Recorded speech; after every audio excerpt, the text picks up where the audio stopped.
agujeros negros, en agujeros de gusano, ¿cierto? Lentes gravitacionales. Y ahí es donde todo el mundo dice, este tipo la va a ver negra en la conferencia. Es que ¿dónde va a sacar la lente gravitacional en Explora? ¿Cierto? A ver dónde están las lentes gravitacionales. O dónde va a decir, hago un agujero negro en la cocina de la casa. No se puede hacer.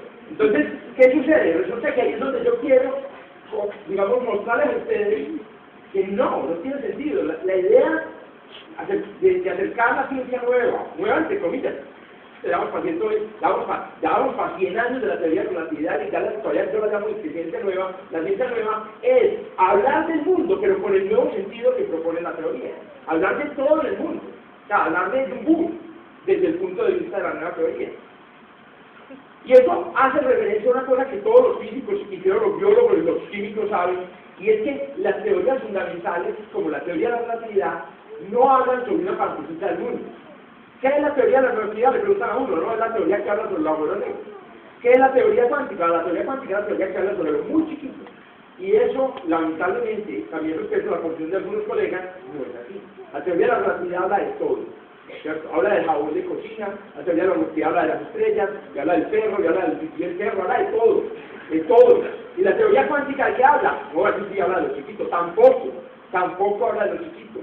Ya hay evidencia de la teoría cuántica que se consideraba que solamente funcionaba, probablemente que ya también funciona en cosas muy grandes. Entonces no es que la teoría funcione en unas partes y no funcione en otras partes del mundo. Y por eso no tiene sentido que sigamos hablando de la teoría relativa y agujeros negros. Que algo más. Yo no les voy a hablar de agujeros negros en esta conferencia. Justamente los ocuparían algunos pues. Ya, pero yo sé que ustedes vienen a escuchar a ver a quién va a hablar de la... Muy bien. Una cosa que es clara es esta. Y esto también lo comparto con ingenieros y colegas que hay aquí. Y es que es cierto que las teorías previas, la teoría newtoniana, por ejemplo, de la gravedad, es una teoría muy bonita que todos conocemos y es una teoría que funciona. O sea, yo no lo pongo en duda, pero es que los ingenieros están construyendo puentes desde hace 400, 300 años con una teoría. Pero es una teoría efectiva. Es una teoría efectiva. Es una teoría efectiva, que no significa que funciona, que tiene efecto. ¿Qué sucede? Las teorías nuevas, las teorías como la teoría de la relatividad, son lo mismo. Es decir, es lo mismo que la teoría newtoniana. Usted puede mostrar una versión de la teoría de la relatividad que le parece mucho a la teoría newtoniana, pero con un bono extra, con un plus, con algo más, con la ñapa. Y la ñapa es conceptos nuevos. Eso sí no lo quita nadie a la teoría.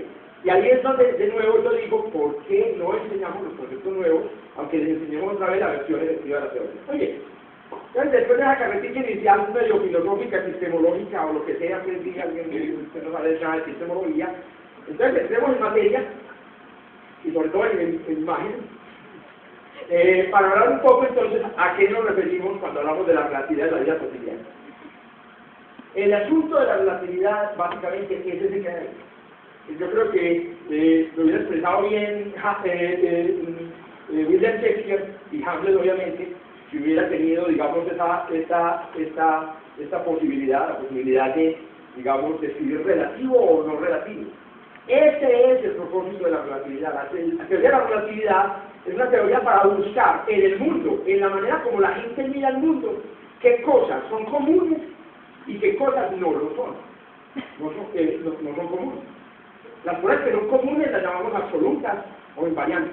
Y las cosas que no son comunes, entonces las llamamos relativas. Ojo con la idea de que la teoría de la relatividad todo es relativo. Esa es la frase famosa de que no saben nada ni de relatividad ni de física. No todo es relativo, obviamente. ¿Cierto? No todo es relativo. Entonces, hay también cosas que no son relativas y a la relatividad le interesa eso. En esa búsqueda, hombre, hay una cosa muy importante también, es que me entiendan una cosa de una clase de historia. Yo no les voy a explicar la relatividad en términos históricos, que también es un modo común. Yo solamente les voy a decir que todas estas ideas salieron de la cabeza de Einstein y de algunos colegas de su época. Y salieron de maneras extrañísimas, como salió un cuadro.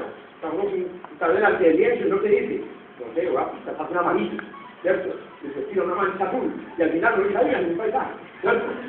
Pero no planeó, no es que no empieza a hacer el cuadro como si fuera una impresión. ¿Cierto? Aquí fue Einstein no creó la teoría de la relatividad como si fuera una impresión. Capítulo 1, no. Esto que hay aquí es una impresión de la teoría de la relatividad, fue mi impresión. Bueno, Entonces, ¿qué dice Einstein? ¿Qué descubrió Einstein? Que hay unas cosas relativas que son estas que hay ahí. El lugar donde están las cosas relativas. Porque para mí, mi hija, por ejemplo, está aquí sentada. ¿Cierto? Pero para alguien que vive en Londres, mi hija está a 8.000 kilómetros. Entonces, para mí, mi hija está adelante, para algunos está detrás. ¿Cierto? Entonces, el lugar es relativo. El tiempo es relativo porque los chinos escogen un origen de tiempo distinto. Entonces, para ellos no es el año 2011, sino que es otro año. El movimiento es relativo, obvio. Si yo voy en un carro, ¿cierto? A 80 km por hora, y al lado está el metro a 80 km por hora, y yo veo el metro y yo digo, el metro está yendo quieto. ¿Cierto? El que está al lado dice, no, el metro está moviendo, claro, el movimiento es relativo. El que va en el carro nunca se va a quedar mirando el metro, ay, el metro quieto, no. Él mira y dice, ah, sí, obvio. ¿Cierto? Hay cosas muy obvias de la relatividad.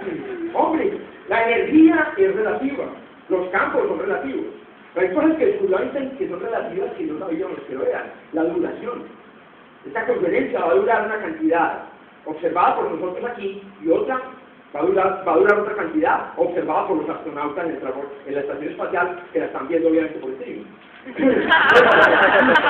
Una conferencia del tipo de Einstein. Y yo esta conferencia no rola. Bueno, la duración es relativa. Otra cosa que descubrió Einstein es el tamaño relativo. Bueno, es una cosa muy conveniente. El tamaño relativo la longitud de este auditorio mide una cosa para nosotros. Y mide otra para alguien que esté pasando en un bus aquí de estos que van para Aranjuez. Miren diferente. Y dice, pues claro, es que yo utilizo metros y él utiliza pulgadas. Y ganan tamaño. Todos utilizamos metros aquí en Medellín, no es una cuestión de metros o pulgadas, es una cuestión descubierta por ahí. La longitud del auditorio no es absoluta, es relativa. ¿Y que no es relativo? Pues hay unas cosas que no son relativas, que no dicen. Obvio, por ejemplo, la masa mía no es relativa. O sea, yo tengo una masa de 60 kilogramos y esa es mi masa, esa es mi masa. No, pues, mi masa, yo tengo 60 kilogramos. No importa que me vea un rondinense o que me vea un pastuso. La carga eléctrica no es relativa. Una muy importante, las leyes de la naturaleza no son relativas. ¿Cómo iba a ser? Si la ley de la naturaleza fuera relativa, esto iría al Congreso de la República. En la Universidad que haya al Congreso de la República, donde las leyes se interpretarían así como dependiendo del partido político, o de la esquina, o de qué tan trasnochado está uno. No, las leyes de la física son las que son, y punto, para todo el mundo. Para que se ha montado en bus, sentado aquí. Hay cosas que Einstein descubrió que no eran relativas y que creíamos que eran relativas. La velocidad de la luz no es relativa, es un absoluto. Todos medimos la misma velocidad de la luz. La distancia entre las cosas en el espacio-tiempo no es relativa, es absoluta. La rapidez de las cosas en el espacio-tiempo no es relativa, es absoluta. Y ya. La relatividad es, haga la lista de lo que no es relativo y lo que es relativo. ¿Sí o qué? Maravilloso. Bueno, la clave aquí son las leyes, porque las leyes son las que dictan un poco el camino hacia la búsqueda de lo que es relativo y no es relativo. El problema de las leyes es que también son relativas. Bueno, dependiendo del punto de vista teológico. Esta es una caricatura muy famosa de Kino, ¿no? Donde está Dios riéndose de las leyes de la física, de nuestras leyes de la física, y obviamente riéndose de esta conferencia donde digo que las leyes de la física son absolutas. Cuando me refiero a que las leyes de la física son absolutas, me refiero a que la versión que tenemos del comportamiento del universo, de los patrones de comportamiento, es absoluta independientemente del que lo observe. El día de mañana, si tenemos que reevaluar la relatividad o la teoría electromagnética, pues la cambiaremos para todos los observadores del universo. Y todos cambiarán simultáneamente.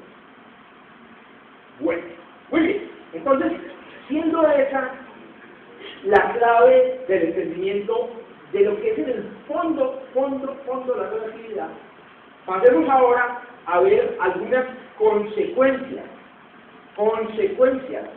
de esas ideas. El hecho de que la velocidad de la luz no sea relativa, el hecho de que la duración y el tamaño sean relativos, tiene unas consecuencias dolorosas para la física que le han dolido a los físicos durante 100 años. Todavía le están doliendo.